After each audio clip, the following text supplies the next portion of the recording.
이제 오늘은 마지막 클래스고요. 마지막 클래스에서 우리가 강조하고자 하는 거는 이제 앞에서 이렇게 열심히 비즈니스 모델 이 비용 효과성까지 다 봤는데 이제 그거를 통해서 이 비즈니스가 어느 정도 진행할 수 있는 자격은 됐다.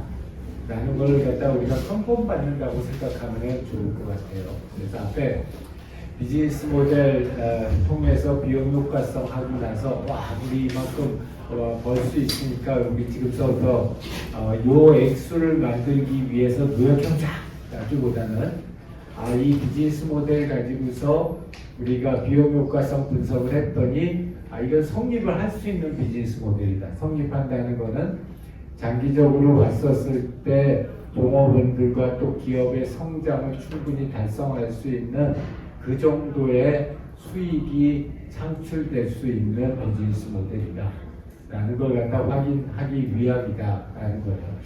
그럼 설마 여러분들이 생각했었을 때 아니 그런 것도 확인 안 해보고 사업을 갖다가 진행하는 케이스가 있나 라고 생각이 들 텐데 실제로 많이들 그런 생각 없이 사업을 갖다 진행을 합니다. 그 대표적인 케이스 중에 하나가 기술에 너무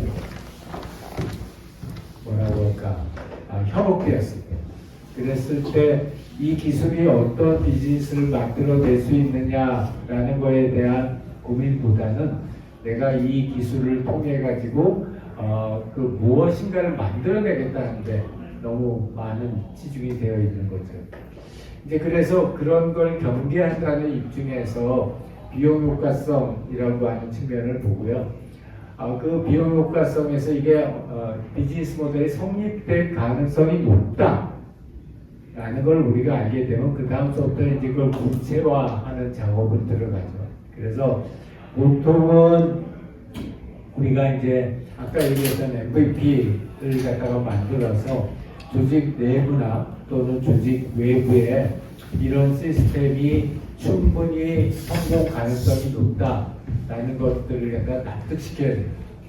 근데 여기서 제일 중요한 것 중에 하나는 물론 조직 외부에 있는 사람들, 대표적인 케이스가 투자자들일 텐데 투자자들에게서 인도수를 받는 것도 중요하지만 조직 내부에서의 후원을 받는 데도 되게 중요해요. 예를 하나 걸 본다면은 난 이제 어저께 저녁에는 누구를 만났냐면 그 싱가포르 투자청에서 나온 그 싱가포르 거버먼트 에이전시를 만났어요. 그래서 굉장히 클리어한 메시지를 줘야 돼요. 그럴 때는. 그래서 자 우리가 이렇게 해가지고 제품 개발 끝나고 국내에서 데이터를 다 모은 제품이 있는데 미국에 가가지고 허가를 받으려면은 허가용 임상을 해야 되는데 3.5 USD 밀리언이 든다. 싱가포르 정부가 이걸 갖다가 도와줄 수 있는 방안이 있냐? 그러면은 이제 굉장히 구체적인 아이템이 생겼죠. 그 3.5 밀리언이면 우리나라 돈으로 요새 환율이 높아져서 한 50억 정도 해요. 그래서 50억을 가지고서 미국에서 임상시험 하는데 싱가포르 정부가 도와줄 수 있느냐라는 걸 갖다가 질문을 갖다 했고 그러면 이제 그 비즈니스 컨설턴트, 비즈니스 에이전트죠. 에이전트가 나한테 물어보는 거는 그걸 하게 되면은 이 언제까지 해서 BP를 맞추고 엑시스를 할 수 있을 거냐? 라고 물어봐요. 그러면은 내 게스티메이션으로 이런 수익 모델로 이렇게 하면은 3년 후에 BP 마치고 5년 후에 너 엑시트하게 해줄게. 그러면은 그 거버먼트 에이전시 입장에선 그러면 싱가포르 정부가 그 프로젝트에 그 3.5 밀리언을 내고 그리고 대신에 싱가포르에다가 지사를 만들어달라. 그리고 싱가포르 지사에다가 그 회사의 IP를 넘기고 그 싱가포르 지사가 미국에 가가지고 임상을 하는 건데 나는 그러면은 싱가포르 정부 입장에서는 자국 회사의 글로벌 진출을 도와줬다는 성과를 잡아낼 수 있기 때문에 한번 시도해 볼 만하다. 이런 비즈니스 톡에 오고 그러면 약간 아주 맛있지도 않지. 인사동에 있는 아주 허름한 샤브샤브 집에서 이제 그런 대화를 갖다 2시간 동안 하고 그러고 나서 이제 고민을 하는 거죠.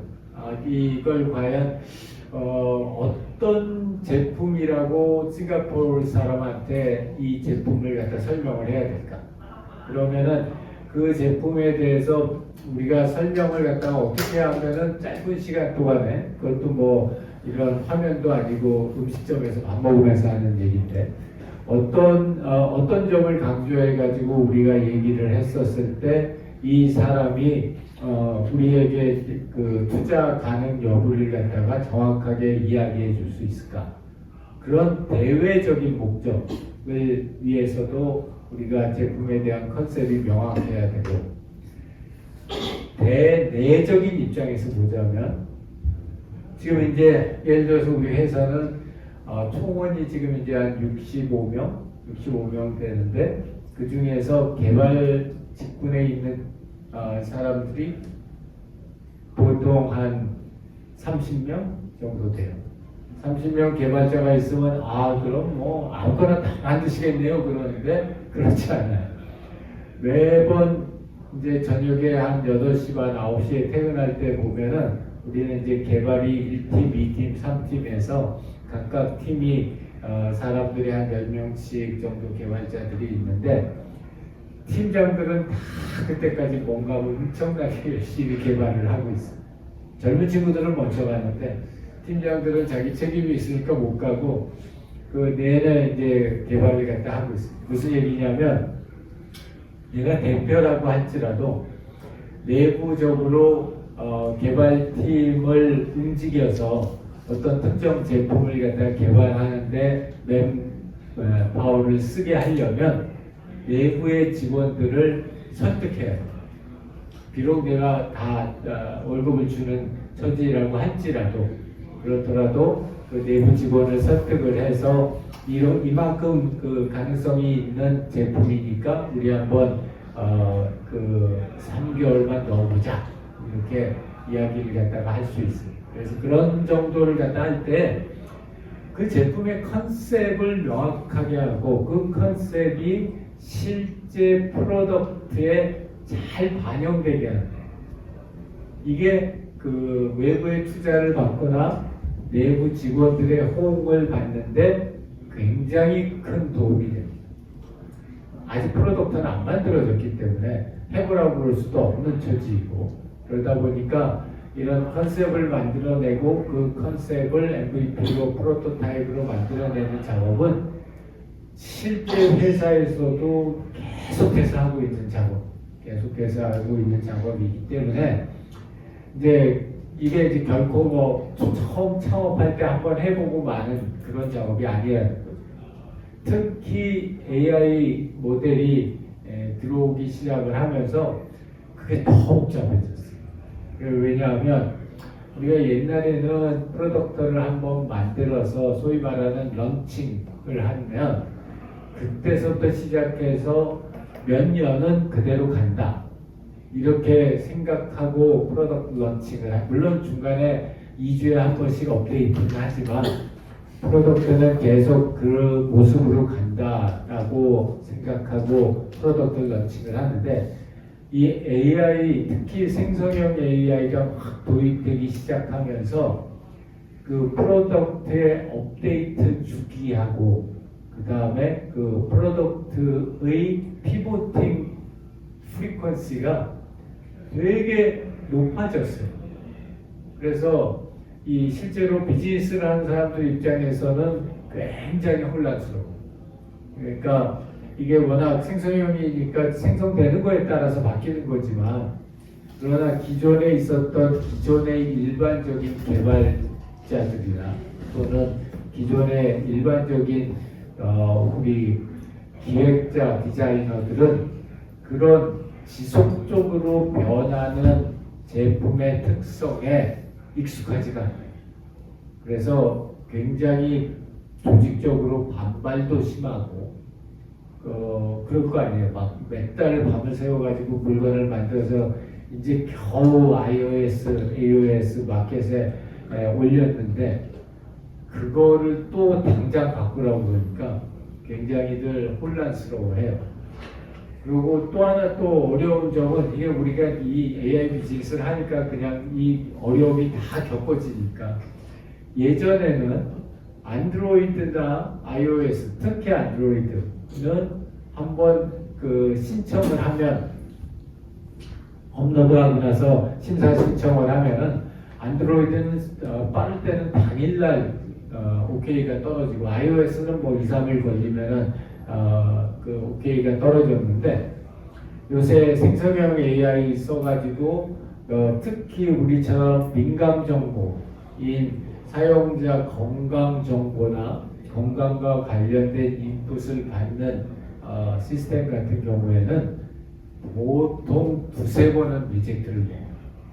두세 번은 리젝트를 내보니까 이게 지금 뭐 이게 이제 여러분들이 실제로 비즈니스를 해보면 알겠지만 이제 런칭 데이에 맞춰서 홍보 플랜이나 이런 거를 다 세워놨는데 또 B2B면은 제품 인도 관련된 계약을 다 맺어놨는데 iOS, 애플에서 리젝트 주는 거예요. 근데 그 리젝트 주는 사유도 가만히 가서 보면은 잘 몰라, 이 평가하는 애들도. 그래가지고 걔네들도 헷갈리면서 그 리젝트를 주니까 이게 이런 문제가 있구나. 즉 우리가 기술이 초창기일 때, 뭐 생성형 AI가 극초창기는 아니지만 초창기라고 한다면은 이런 초창기를 할 때 사용자의 기대 수준이나 또는 우리랑 함께 일을 하는 파트너들의 기대 수준이나 그리고 특히 우리처럼 민감한 정보를 다루는 AI 시스템 같은 경우에는 그런 관할 관청이나 정부의 기대 수준이나 이런 게 다 달라요. 이렇게 다 다르다 보니까 우리가 이걸 갖다가 한 번에 딱 맞춰가지고 예상해서 진행하기가 굉장히 어렵다.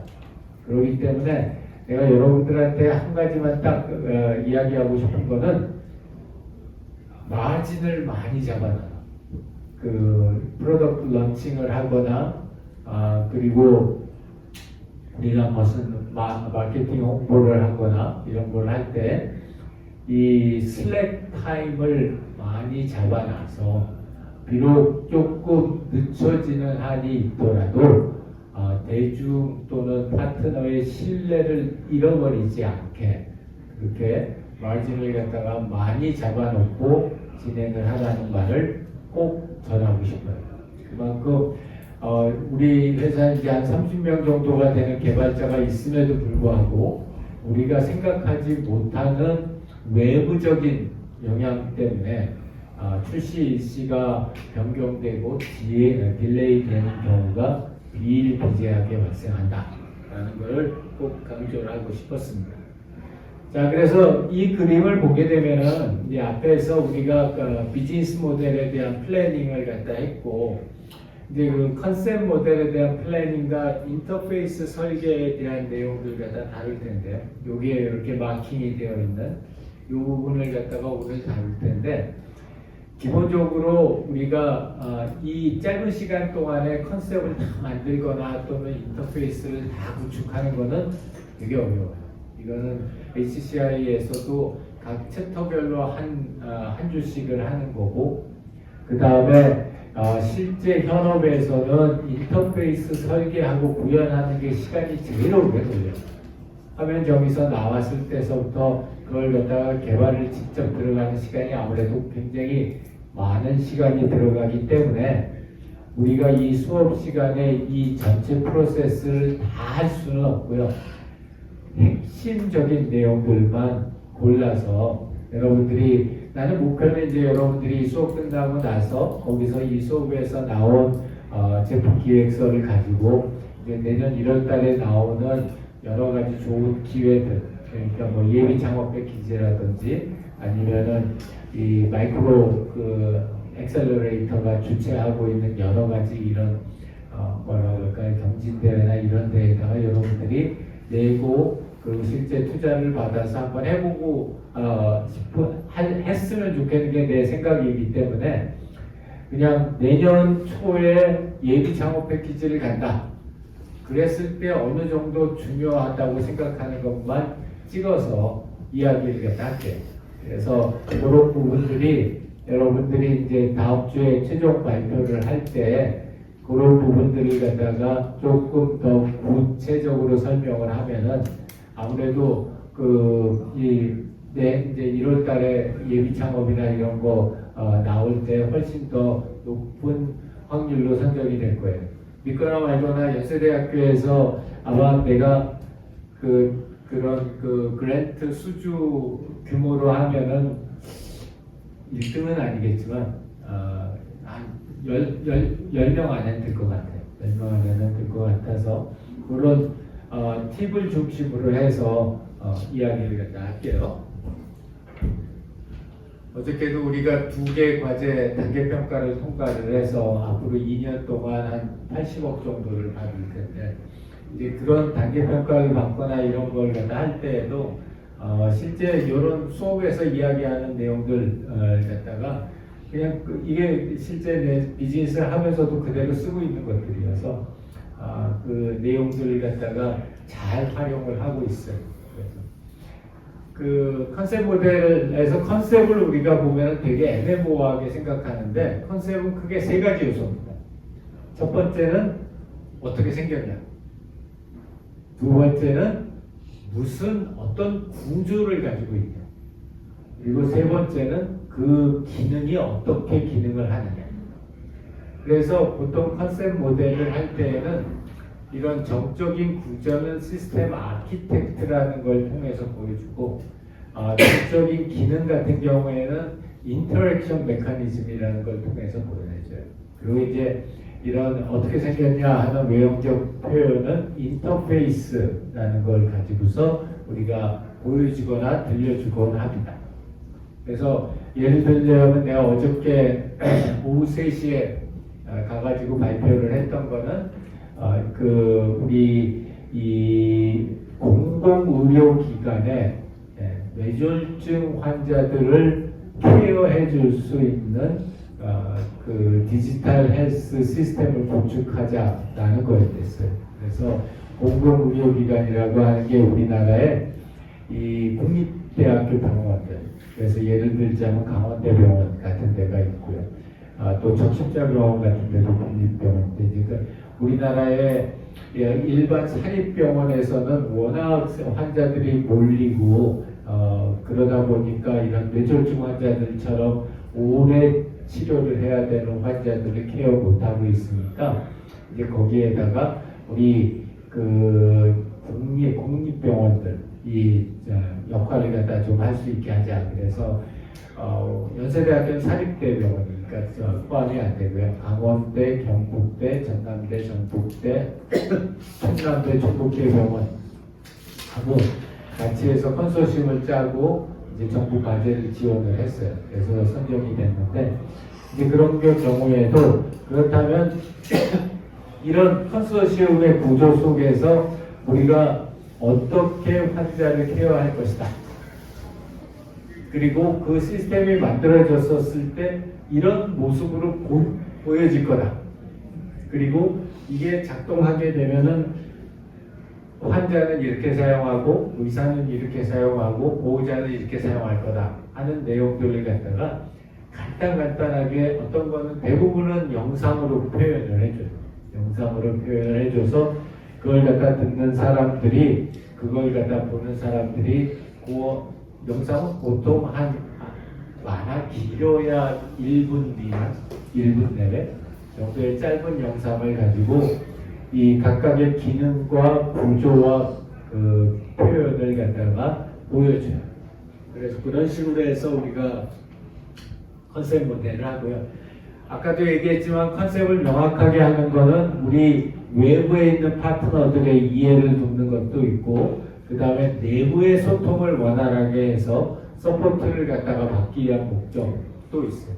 경우에 따라서 외부적인 목적이 더욱 강하기도 하고 또는 내부적인 목적이 강하기도 한데 나는 개인적으로는 내부적인 목적이 더 강해요. 그러니까 60명뿐이 안 되는 회사이긴 하지만 그 60명이 한 방향으로 같이 달리지 않으면 이런 스타트업들은 금방 망하기 때문에 인터널하게 사람들이 공통의 이해를 하고 있게 만들어주는 거예요. 그게 나는 더 중요하다고 생각을 하고 그래서 그런 용도로 많이 활용을 합니다. 컨셉 모델을.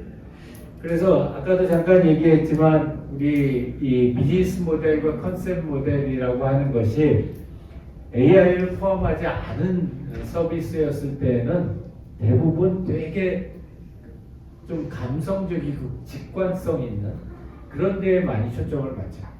그래서 이거 그냥 그렇게 보고 이렇게 하면은 사용자들이 되게 기쁘겠다. 또 환자들이 되게 편안하게 치료를 받을 수 있겠다라고 이야기를 하는 것만 전달해 줘도 충분히 컨셉 모델로서의 효과를 갖다 얻을 수 있는 건 전통적인 AI, 머신러닝을 갖다 쓴다 이런 데에는 머신러닝 같은 경우에 사람들이 잘 아직도 이해를 못하는 경우들이 있어요. 그래서 이제 이럴 때에는 아까 얘기했던 기능과 구조와 표현 방법 중에서 특히 기능성에 초점을 맞춰서 컨셉을 만듭니다.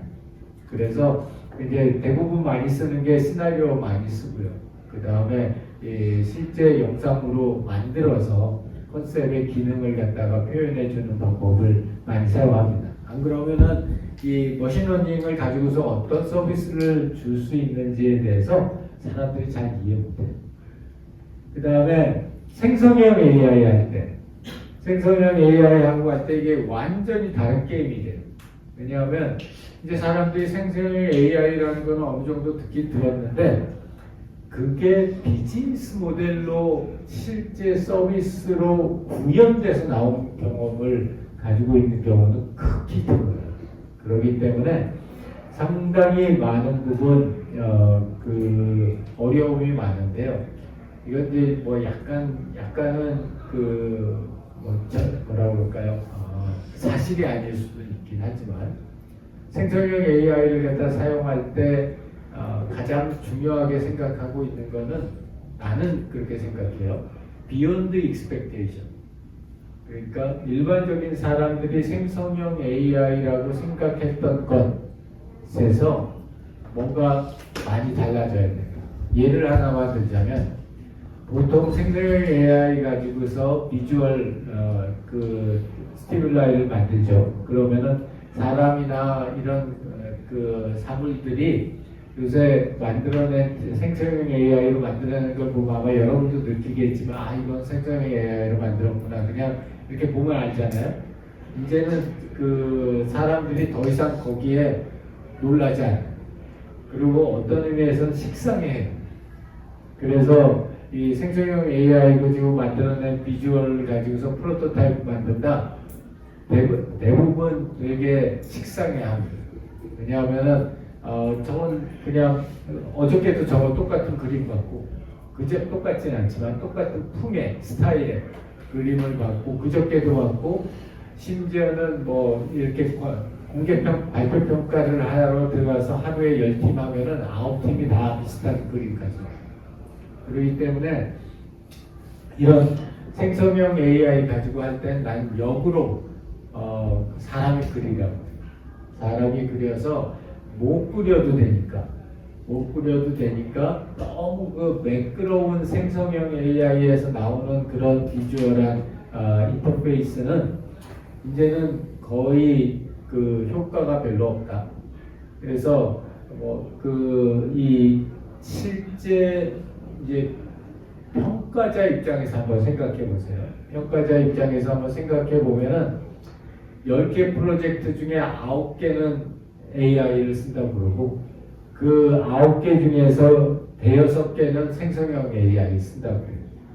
그리고 거기에 나오는 프로토타입은 대부분 생성형 AI로 만든 비주얼 그 아티팩트를 가지고서 발표를 해요. 그러니까 본인들 입장에서는 굉장히 새롭고 독창적일지 모르지만 듣는 평가위원 입장에서 보면은 그거가 그거 같아요. 그게 그거 같은 거기 때문에 별로 그 차이점이 없어. 내가 어저께 아주 황당한 케이스를 갖다가 하나 얘기를 하면은 내가 그저께에 그 과제 발표를 하나를 하고 어저께 또 다른 과제 발표를 하나 했어요. 그저께 과제 발표를 할 때는 저기 송파에 있는 정기협회라는 데 가서 발표를 하고 어저께는 여기 수서에 있는 미도원이라고 하는 발표장에 가서 발표를 했는데 우연히 아주 우연히 심사위원 중에 한 명이 똑같았어요.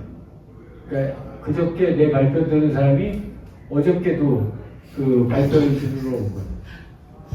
그러더니 이 사람이 내가 발표를 하는데 얼굴이 울그락불그락해지는 거예요.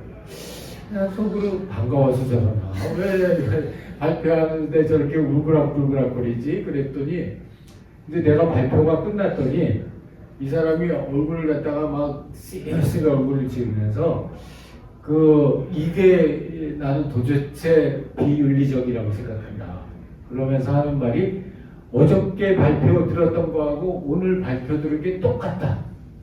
그러니까 똑같은 아이템으로 정부에서 한 번에는 40억, 한 번에는 20억 이렇게 막 돈을 중복적으로 받아가려고 그러는 거 아니냐. 그러면서 막 나를 갖다 이제 어큐즈를 하는 거예요. 그래서 어저께 그래가지고 너무 놀라가지고 이게 진짜 조심해야 되겠구나 라고 생각했던 게 뭐였냐면 그저께 발표했던 아이템은 뇌졸중 치료제였고 그러니까 이게 머리에 뇌출혈이 생기거나 뇌경색이 생겨가지고 오신 분들을 위한 치료제였고 어저께 발표한 거는 뇌하고는 아무 상관없는 근감소증 치료제에 대해서 발표를 했어요. 그러니까 이건 뭐 병명도 다르고 그저께 했던 거는 모니터링 기구였고 어저께 했던 거는 진단 도구였어요. 타겟도 다르고 그리고 그 대상 환자도 어저께 했던 거는 골관절염 환자였고 그저께 했던 거는 뇌졸중 환자였어요. 그런데 심사위원 입장에서 보면은 다 비슷해 보여요. 다 비슷해 보여요. 다 AI 썼고, 다 빅데이터 썼고, 다 그 디지털 헬스 쪽에 있는 거고, 그리고 거기서 나오는 이미지들도 되게 비슷해 보인다. 근데 어저께 발표하는데 물론 이제 설명을 했고 그랬더니 이제 심사위원장이 나보고 너무 죄송하다고 자기네가 잘못 파악했다고 앞서부터 저 평가위원 안 부른다고 그랬는데 그때 내가 나오면서 느꼈던 게 사람들이 AI를 보는 시각이 이렇구나. 그러니까 어떻게 썼고 무엇을 위해서 썼고 그 디테일에 대해서 신경 쓰는 게 아니라 AI 썼고 비슷한 사람이 나와서 비슷한 그림을 보여주면 똑같은 거라고 생각합니다. 네. 그러면 AI 비즈니스가 아니라 이제 다른 비즈니스를 해야 될 때가 아니 AI 비즈니스 하긴 한데 너무 천편일률적으로 생성형 AI 써서 그림 그리지 말라는 거예요. 그리고 너무 천편일률적으로 그 빅데이터 아키텍처 있잖아요. 그렇게 보여주지 말고 내가 보기에는 맨땅에 헤딩하는 게 제일 좋죠. 손으로 그리는 게 제일 좋죠. 그러면은 사람들이 봤었을 때 이거는 다른 데서 안 본 거거든. 못 본 거기 때문에 그냥 똑같은 거라고 생각하지 않아요. 그래서 이런 컨셉 모델링을 할 때 제일 중요한 것 중에 하나가 메인 메타포를 정하는 거예요. 그러니까 우리 이 생성형 AI라는 거를 통한 비즈니스에 대해서 익숙한 대중이 그렇게 많지가 않아요. 물론 뉴스를 통해서 챗 GPT나 이런 거에 대해서 얘기는 들었겠지만 실제로 써본 사람도 많지 않고 그것이 어떻게 작동할 거라는 걸 갖다가 제대로 이해하고 있는 사람도 많지 않아요. 그렇기 때문에 그런 경우에 우리가 강력 추천하는 게 메타포예요. 메타포, 특히 메인 메타포를 무엇으로 가져갈 거냐 하는 게 이 컨셉 모델에서의 가장 중요한 파트입니다. 그래서 여러분들이 다음 주에 발표를 할 때도 우리 시스템의 메타포는 뭘로 가져가겠다. 그 이유는 이런 이유다. 그래서 그 설명을 갖다 명확하게 하는 게 굉장히 중요하다. 그래서 보통은 이런 메타포, 뭐 내 마음은 호수요 할 때 그 호수라고 하는 게 메타포죠. 근데 그런 메타포를 갖다 가지고 하는 비유를 찾는 과정인데 가장 그 중요한 거는 요 표를 이해하는 거예요. 요 표는 아마 HCI 개론을 들었으면 잘 기억할 텐데 일반적으로 여기에 있는 동그라미는 메타포의 특성이에요. 메타포의 특성이라는 거는 메타포가 어떻게 생겼고 메타포가 어떻게 기능하고 메타포가 어떤 구조를 가지고 있는지 라는 게 메타포의 재원이라고 하고요.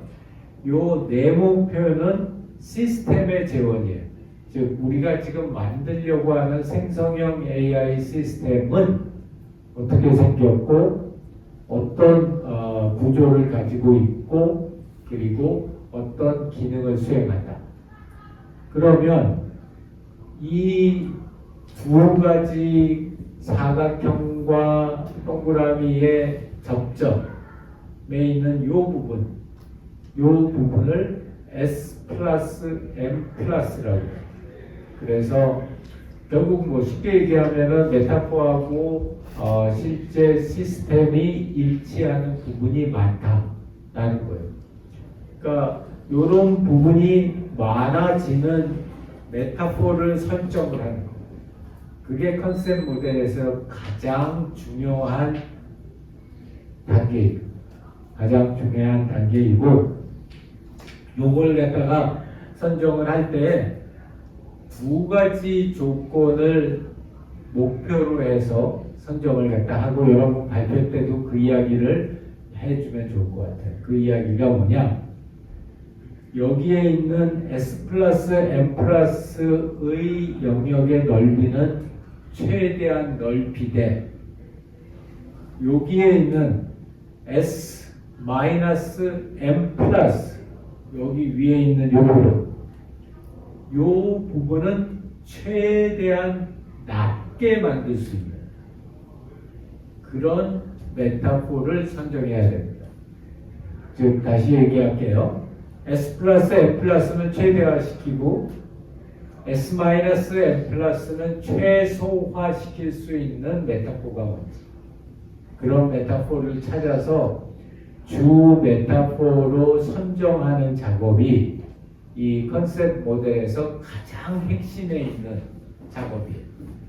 그래서 여러분들이 그 프로세스를 통해서 왜 우리가 생각했었을 때는 이 우리가 지금 선정한 메타포가 S 플러스 M 플러스가 최대로 크고 S 마이너스 M 플러스가 최저로 작은지를 갖다가 설명해 주는 게 되게 중요해요. 자, 여기서 S 마이너스 M 플러스라는 거는 뭐냐면 시스템에는 없는데 메타포에는 있는 기능이나 구조나 표현이 다시 한번 얘기할게요. 시스템에는 없는데 우리가 만들 시스템에는 없는데 실제 우리가 선정한 메타포에는 있는 그런 기능이나 구조나 또 표현 방법을 우리가 S-M 플러스라고 해요. 이 S-M 플러스는 다른 말로 컨셉추얼 배기지라고 해요. 그래서 컨셉추얼 배기지라고 하는 의미는 뭐냐면 예전에 우리가 가지고 있던 기존 관념 때문에 우리 시스템에서는 제공해 주고 있지 않지만 사용자가 마치 우리 시스템에서 제공해 줄 수 있을 것으로 오해하는 것들 그런 것들을 S-M 플러스라고 해요. 그래서 이런 오해는 사용자들의 경험을 매우 심각하게 떨어뜨리기 때문에 이 다른 것들 중에서도 특히 S-M 플러스를 최소화시키는 메타포를 선정해야 된다. 근데 참 어려운 점은 뭐냐면 이 S 플러스 M 플러스하고 S 마이너스 M 플러스가 서로 컨플릭트가 있어요. 그게 무슨 얘기냐면 S 플러스 M 플러스를 막 늘리다 보면은 S 마이너스 M 플러스도 늘어나요. 반대로 S 마이너스 M 플러스를 막 낮추다 보면 S 플러스 M 플러스도 낮아져요. 그래서 이 둘 간의 균형을 맞춰서 S 플러스 M 플러스는 최대화시키고 S 마이너스 M 플러스는 최소화시킬 수 있는 그런 메타포를 선정하는 게 생각보다 되게 어려워요. 그래서 이걸 하느라고 보통 기업이나 이런 데서 할 때는 꼬박 한 달까지를 씁니다. 그러니까 우리는 수업에서 한번 해본다 라고 생각을 하고 이런 S-M 플러스를 갖다가 어떻게 잡을 것인지 그리고 S 플러스 M 플러스를 어떻게 증가시킬 것인지를 한번 고민해 보면 좋을 것 같아요.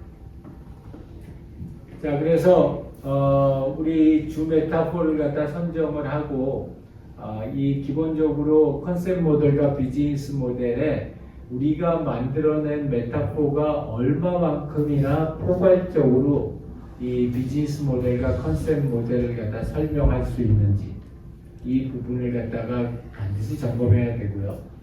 또 우리가 이제 비즈니스 모델하고 컨셉 모델이 나오게 되면은 이 두 모델 간에 여기에 있는 교집합이 얼마나 크게 잡히는지를 꼭 확인해 보셔야 돼요. 의외로 비즈니스 모델하고 컨셉 모델이 컨플릭트가 생기는 경우가 되게 많아요. 그래서 그 컨플릭트가 생긴다는 건 무슨 얘기냐면 비즈니스 모델에서 내가 이런 기능 구조 표현을 이야기를 했는데 내가 컨셉 모델에서 이야기한 기능 구조 모형에는 그 비즈니스 모델에서 얘기한 기능 구조 모형 표현이 잘 맞지 않는 경우가 있어요. 예를 들자면 이런 거예요. 내가 우리 메타포로 컨셉 모델에서 예를 들어 가지고 뭐 학교 선생님을 컨셉 모델에서 에이전트의 메타포로 삼았다. 그런데 비즈니스 모델에서 레베뉴 창출하는 거를 구독료로 했다. 이렇게 되면은 잘 안 맞죠? 왜 안 맞아요? 우리가 학교 선생님한테 한 달에 한 번씩 돈 내는 거 아니잖아요. 근데 구독료 모델은 월 구독료 모델로 가져가고 그 다음에 컨셉 모델에서는 선생님 메타포를 가지고 오면은 이런 컨셉 모델하고 우리 비즈니스 모델하고 좀이 나는 거예요. 그래서 여러분들이 이 제안서를 갖다가 쓸 때, 여러분 제안서를 갖다 쓸 때에는 이런 컨셉 모델하고 비즈니스 모델의 각각의 기능과 구조와 표현 방법이 얼마나 서로 잘 어울리느냐. 그것보다는 더 심각한 거는 서로 간에 쫑이 나는 경우는 없는가 하는 거를 꼭 확인해 보기 바래요. 그래서 여러분들이 메타포 선정한 다음에는 꼭 그 부분을 갖다가 확인해서 여러분의 레베뉴 모델하고 컨시스턴트하게 가는지 그걸 갖다가 한번 보기 바라고요. 그 다음에 이제 인공지능 쪽의 특수성을 가지고서 컨셉 모델에다가 정리를 하자면은 이 인공지능은 아까도 얘기했지만 소비자 또 투자자 또 우리 파트너들이 가지고 있는 인공지능에 대한 이해가 서로들 매우 달라요. 매우 다르기 때문에 각각의 기대 수준 그리고 각각의 이해 정도에 따라서 거기에 맞는 컨셉을 제공할 필요가 있습니다. 그러니까 예를 들어서 설명을 하자면 내가 의사 선생들을 상대로 또는 의료 쪽에 전문하고 있는 기관 투자자들 대상으로 해서 우리 프로덕트를 설명을 할 때에는 나는 의학적인 메타포를 많이 들어요. 그러니까 뭐 예를 들자면은 우리 시스템에서 근감소증 같은 경우에 이제 지금 그 피칭하는 것 중에 하나가 GLP-1이라고 하는 이 예전엔 당뇨 치료제로 만들었다가 지금은 비만증 치료제로 사용하고 있는 물질인데 이제 그런 GLP-1이 가지고 있는 가장 큰 문제점 중에 하나가 근육이 감소되는 거예요. 살도 빠지지만 근육이 감소되는 거여서 그런 GLP-1 베이스의 비만 치료제 주사를 맞는 사람들, 삭센다나 위고비나 이런 주사를 갖다가 맞는 사람들에게 우리 제품을 갖다가 동시 병행 처방해서 살은 빼되 근육은 안 빠지게 하는 쪽으로 진행하자라고 이야기를 하는데 이제 그런 거를 이야기할 때는 그 대상이 소비자가 아니라 의료진이잖아요. 그리고 의료진 중에서도 이런 디지털 쪽을 갖다가 웬만큼 잘 아는 의료진이었을 때 그럴 때에는 나는 생성형 AI는 생성형 AI 쪽 메타포를 가지고 와서 이야기를 해요. 왜냐하면 그분들이 그것들을 갖다 이해하니까. 근데 내가 일반 대중이나 또는 일반적인 난리지를 가지고 있는 투자자들을 갖다 대상으로 얘기할 때는 그런 그 기존에 있었던 생성형 AI 모델 가져와서 여기서 메타포를 들면은 그분들은 그걸 잘 이해를 못하세요. 그렇기 때문에 그때는 아예 완전 실제로 상식적인 그런 내용들을 가지고 메타포를 갖다 선정을 합니다. 그래서 소비자층의 눈높이를 맞춘다는 것이 이 컨셉 모델링, 인공지능 컨셉 모델에서 굉장히 중요한 역할을 갖다 하고 있다라는 거고요. 이제 특히 생성형 AI 같은 경우에는 이제 고객 관점에서의 생성형 AI 컨셉 모델 관련해서 빠지지 않고 나오는 제일 자주 나오는 말이 하이퍼 커스터마이징. 그래서 그 지금까지 우리가 해왔던 개인화보다도 훨씬 더 정밀한 커스터마이제이션이 가능하다.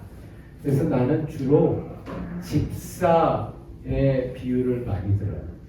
그러니까 우리가 집사라고 하는 거는 어떤 거예요? 평생 내 옆에 있으면서 나에 대해서 굉장히 잘 알고 있고 그 다음에 내가 필요로 하는 거를 그때그때 잘 나의 딱 충족한 수요에 맞춰서 제공할 수 있는 그런 어떤 오래된 사람을 우리가 집사라고 하는데 나는 그 하이퍼 커스터마이제이션을 사람들한테 설명하기가 굉장히 어려울 때 그 중세 시대의 내 집사다라고 하면은 이런 역할을 갖다 나한테 해줄 거다라는 걸로 이야기를 하고요.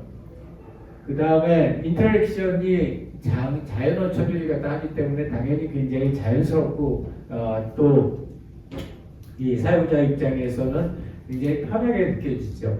그래서 그런 것도 역시 집사의 모델을 통해서 이야기를 합니다. 그러니까 내가 뭔가 다른 프로그래밍 랭귀지를 배워서 이 시스템을 쓰는 게 아니라 평상시에 일상생활 하면서 중세 시대라고 한다면 집사에게 말로 이렇게 얘기하듯이 그렇게 얘기했었을 때 이 시스템이 작동할 수 있다라는 걸 갖다 이야기해서 인터랙션이 자연스럽고 매끄럽다, 쉽다 이런 부분을 갖다 강조를 합니다.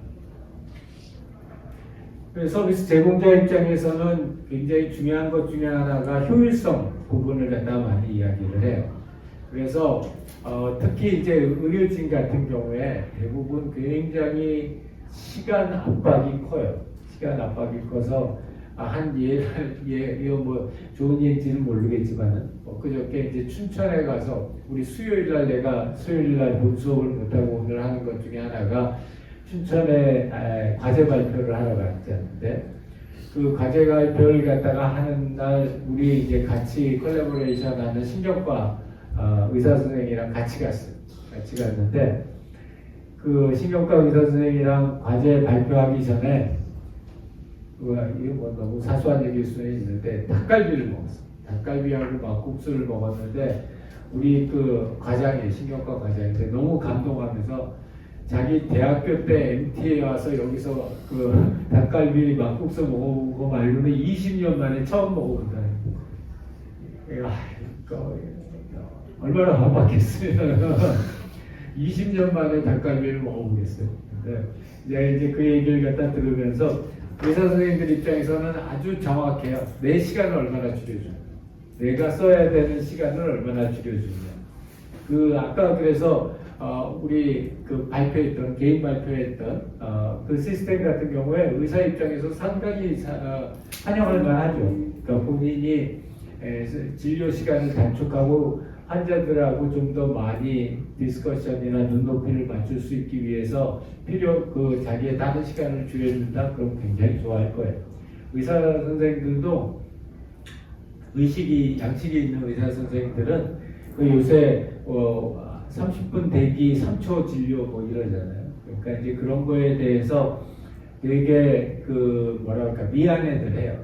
미안해들 하고 양심의 가책도 많이 느끼고 그러기 때문에 이제 그런 자동화하고 효율성 측면을 강조해 준다면 여러분들의 제안서도 굉장히 잘 팔릴 확률이 높다.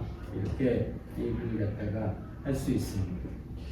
그리고 특히 이제 사용자의 특성에 맞춰서 그 사용자의 눈높이에 맞춰서 S 플러스 M 플러스를 높이고 S 마이너스 M 플러스를 갖다 최소화시키는 방향으로 하면은 좋죠. 여기 이제 예시 메타포에 무한한 아이디어를 제공하는 디지털 브레인이라는 게 있는지 없는지는 모르지만 이런 표현들이 이제 메타포라는 거예요.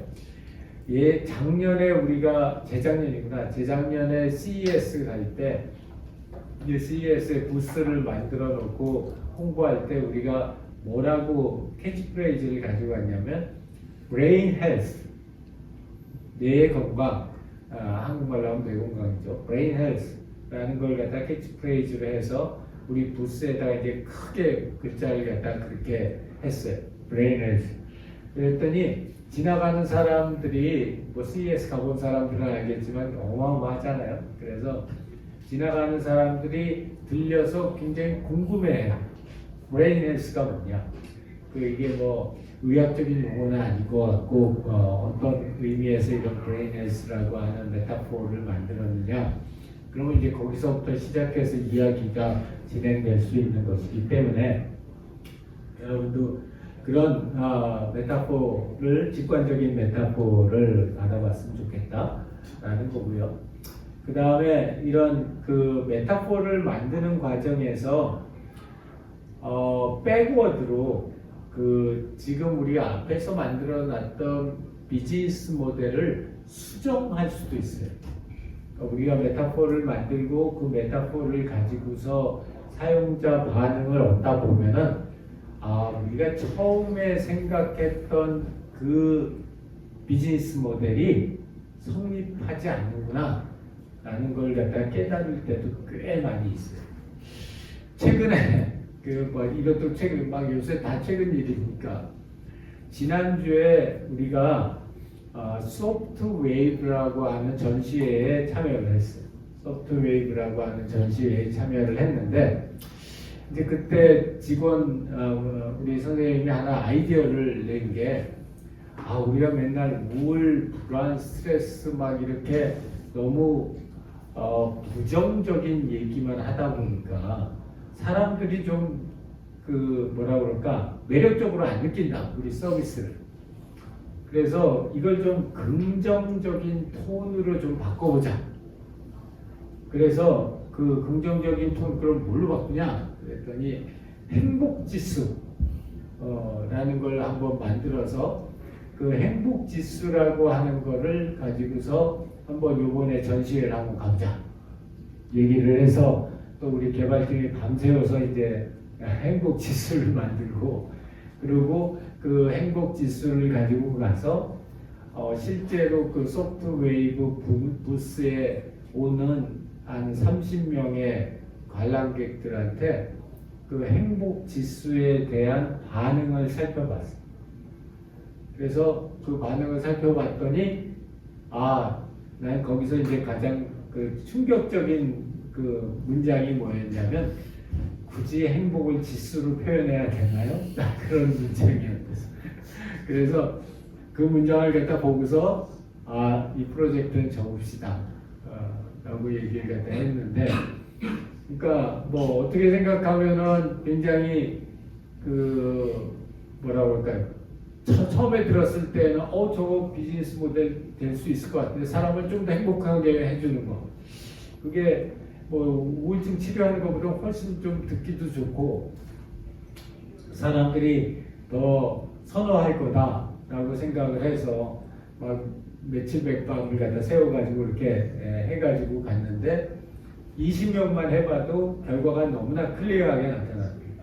굳이 행복을 지수로 재야 되나요? 뭐 이런 표현들이 그 상당히 많은 인사이트를 줬고, 그래서 그거 가져와서 그 프로덕트 시도했던 걸 갖다 이제 접었고 다른 쪽으로 나가자 이렇게 얘기를 했는데, 그것처럼 이 비즈니스 모델을 한번 만들어 놨다고 해서 그게 천년만년 가는 게 아니라 만든 바로 다음 날도 그 비즈니스 모델을 수정해야 되는 사태가 발생한다.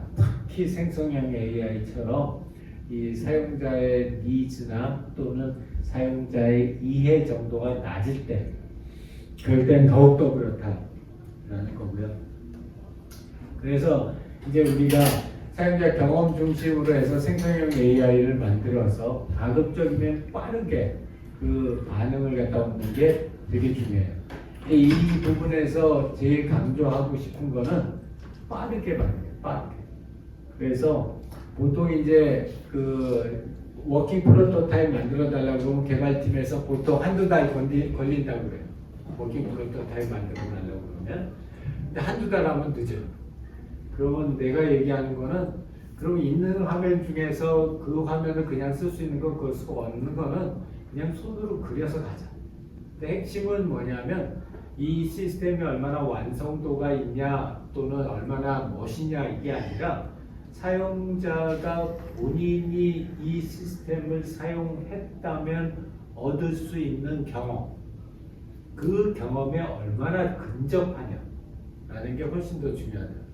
물론 시스템이 완성되어 있으면 더 근접해 갈 수 있긴 하겠지만, 내가 봤을 때는 이런 MVP는 가장 나는 원하는 거는 가능한 한 로우테크, 가능한 한 쉽게 만들 수 있게.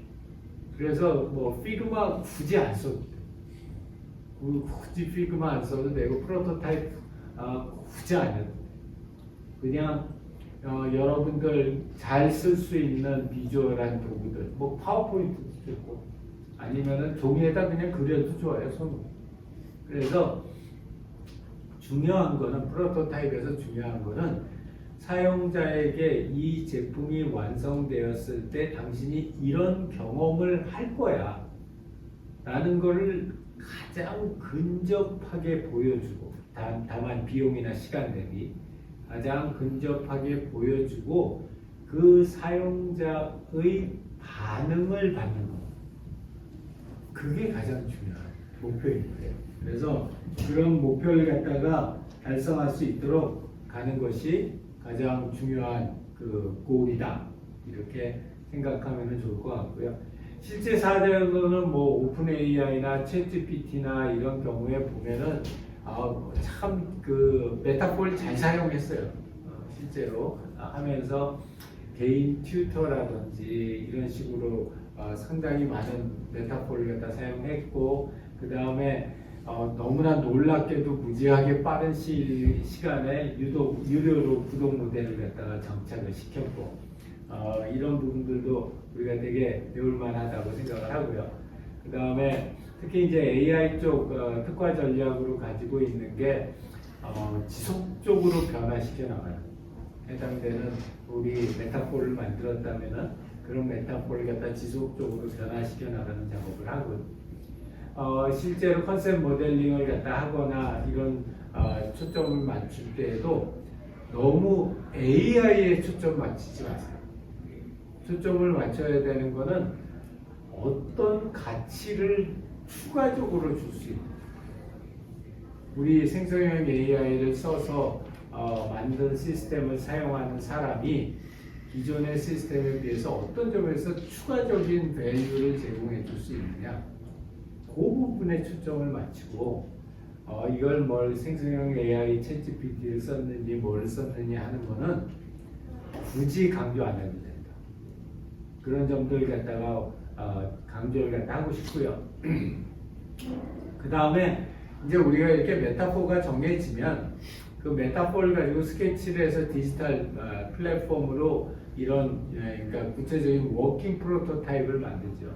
워킹 프로토타입을 만들어 가지고 그거를 표준화시켜서 이제 배포를 하는데 이 인터페이스 설계를 갖다 하는 과정에서 역시 보게 되면은 메타포를 어떻게 표현할 거냐 하는 것이 여러분들 입장에서는 인터페이스 설계에서 가장 중요한 포인트다라고 할 수 있어요. 그래서 자 우리의 비즈니스 모델은 뭔데 그 비즈니스 모델과 잘 컨시스턴트한 우리의 컨셉 모델은 뭐고 그 메타포를 우리는 이런 형태로 표현했다 라고 하는 그 논리적인 구조가 명확하게 여러분들 제안서 속에 들어가 있어야 된다. 그래야지 여러분 그 제안서를 심사하는 심사위원이 이거는 뭔가 굉장히 구체적이고 그리고 잘 싱크가 되어 있는 제안서라고 생각을 해요. 그래서 이런 스케치만 해도 되냐? 스케치만 해도 돼요. 여기 있는 와이어프레임만 제공해도 되냐? 와이어프레임만 제공해도 돼요. 와이어프레임이 없어도 될 때도 있지만 와이어프레임만 제공해도 되고 이제 이걸 갖다 실제로 디지털 플랫폼에서 뭐 피그마나 아도비나 이런 쪽으로 바꾸는 건 나는 그건 옵셔널하다고 생각해요. 시간이 되면 하는 거 없으면 안 해요. 근데 이제 이런 메타포와 그 컨셉 그리고 그 비즈니스 모델이 얼마나 정확하게 그 대상에게 전달됐느냐 하는 것이 훨씬 더 중요한 요소다라고 생각을 갖다 해요. 그리고 이제 특히 생성형 AI 활용한 프로토타입 설계할 때 요새는 이제 그 프로토타입 만드는데 생성형 AI를 쓰잖아요. 특히 인터페이스 설계할 때 아까도 얘기했지만 너무 식상하지는 않아야 된다. 너무 식상하지는 않아야 되고 그 다음에 우리 그 만들어낼 때 가장 중요한 포인트로 강조하고자 하는 거는 인터랙션의 플로우예요. 그래서 내가 생성형 AI 기반의 이 시스템에게 어떤 요구를 또는 저쪽에서 선제 발화로 어떤 요구를 했고 그거에 대해서 시스템이 어떻게 반응했고 그렇게 반응한 시스템이 따라서 우리 유저가 또 어떠한 추가적인 작업을 했느냐 이런 플로우가 명확하게 드러나는 나는 그게 제일 중요한 포인트라고 생각해요. 생성형 AI에서. 왜냐 하면은 생성형 AI는 어떤 의미에서 패러다임이 변한 거냐 하면은 예전에는 컴퓨터를 사용하려면 사람이 컴퓨터의 랭귀지를 배워야 했다면 생성형 AI는 반대로 사람이 컴퓨터를 사용할 때 컴퓨터가 사람의 랭귀지에 맞춰준 거예요. 그렇기 때문에 이런 패러다임의 시프트가 있다는 게 가장 잘 드러나는 게 유저의 플로우예요. 그렇기 때문에 그런 유저의 플로우를 시나리오를 통해서 이 유저의 플로우가 어떻게 흘러가는지 하는 것을 갖다가 명확하게 설명해 주면 생성형 AI의 특성이 가장 잘 나타난다. 그리고 이제 이런 걸 갖다가 할 때 여기에 있는 프로토타이핑 도구들이 있잖아요. 피그마나 런웨이나 다이얼로그 플로우나 이게 다 이제 그 생성형 AI에 맞춘 프로토타이핑 도구들이고 다 무척 쉬워요. 왜냐하면 이게 기본적으로 자연어 처리를 갖다 기본으로 하기 때문에 다른 기존의 프로토타이핑 툴들에 비해서 훨씬 쉬워서 이런 프로토타입을 갖다 사용해도 되고 아니면 그냥 펜슬 앤 페이퍼를 해도 돼요. 우리는 6년 전에 세미톡이라고 하는 시스템을 만들 때 여기 세 번째에 있는 다이얼로그 플로우라고 하는 프로토타이핑 툴을 활용해 가지고 시스템을 만들었어요. 6년 전에 만들고 그 6년 전에 만든 프로토타입을 기반으로 해서 에자이라고 하는 제약회사에다가 우리 제품을 라이센싱 아웃을 했어요. 5년짜리 독점 라이센스 아웃을 갖다 했는데, 내가 얘기해 주고 싶은 얘기는 뭐냐면 프로토타이핑만 가지고서도 기술 라이센싱 아웃을 할 수 있다. 또는 좀 더 나가게 되면 엑시까지도 할 수 있다. 할 수도 있다는 거죠. 엑시까지도 할 수 있다라는 거고요. 그때 우리가 썼던 다이얼로그 플로우 가지고 만들었던 시스템은 지금도 워킹하고 있어요. 지금도 워킹하고 있기 때문에 아마 여러분들이 원하면 사용할 수 있을 텐데, 이 과정들을 갖다가 실제로 보면서 내 경험상으로는 오히려 프로토타이핑은 생성형 AI 쪽에서 훨씬 더 쉬워지지 않아요. 그러니까 만들기도 쉬워졌지만 그걸 갖다가 사용자들한테 가치를 전달해 주기가 훨씬 더 쉬워졌다. 왜냐하면 대화 속에서 나오기 때문에. 그 대화라고 하는 거는 굉장히 우리가 이해하기 쉬운 그런 모델리티이기 때문에 훨씬 더 쉬워졌다라고 생각을 합니다. 다만 이제 사람들이 AI 기반, 특히 이제 생성형 AI 기반이었을 때 제일 걱정하는 거가 불확실성 그리고 정보보호 두 가지를 되게 걱정해요. 그러니까 퍼포먼스가 굉장히 들쑥날쑥하다. 그래서 불확실성이 높다. 그 다음에 이걸 가지고서 실제로 했었을 때 본인들의 굉장히 중요한 개인 정보가 흘러나가는 것에 대한 컨선들이 되게 많기 때문에 여러분들의 제안서 속에 이 어떻게 그 정보 보완을 할 거고, 그 다음에 그런 정보 보완을 통해서 우리가 얼마나 윤리적이고 투명하게 이걸 갖다 진행할 거냐 하는 거에 대한 이야기를 갖다 꼭 넣어주기 바래요. 그래서 어도비 같은 경우에 이런 실제 창의적인 컨텐츠 프로토타이핑이다 이렇게 해가지고 컨셉을 갖다 제공을 했고, 제스퍼 AI도 우리가 이런 굉장히 컨텐츠 생성 플랫폼으로서 생성형 AI 도구로서 여러 가지 프로토타입을 갖다 제공을 해줬습니다. 자, 그래서 일반적으로 생성형 AI의 성공적인 프로토타입의 공통적인 특징을 갖다 보자면은, 나는 제일 중요한 게 유연한 통합성이라고. 그러니까 과거에는 이 여러 가지 플랫폼과 애플리케이션을 연결한다는 게 되게 어려웠다면, 이거는 대화라고 하는, 다이얼로그라고 하는 그런 이 단일 모드를 가지고 우리가 여러 가지로 확장할 수 있기 때문에 이런 유연한 통합성 그리고 그걸 바탕으로 한 사용자 중심 설계 이런 부분이 강조되면은 이런 생성형 AI의 프로토타입에는 좀 더 잘 맞지 않을까 싶어요. 그래서 마지막으로 정리를 하자면 여러분들이 다음 주 발표를 할 때 목표는 예비 창업 패키지의 제안서로 쓴다. 이렇게 생각하고 목표를 잡고 한번 자료를 준비를 해보고, 이제 오늘 배운 내용 중에서 특히 메타폼에 대한 것, 그 다음에 그게 비즈니스 모델과의 컨시스턴시, 그리고 그거를 통해서 인터페이스로의 표현, 요 세 가지 축이 논리 정연한 그런 구조를 가지고, 연결 구조를 가지고 진행되고 있다는 것을 강조해주면 여러분들의 투자자들이나 사용자 입장에서 봤었을 때 조금 더 이해가 쉽지 않을까 싶어요.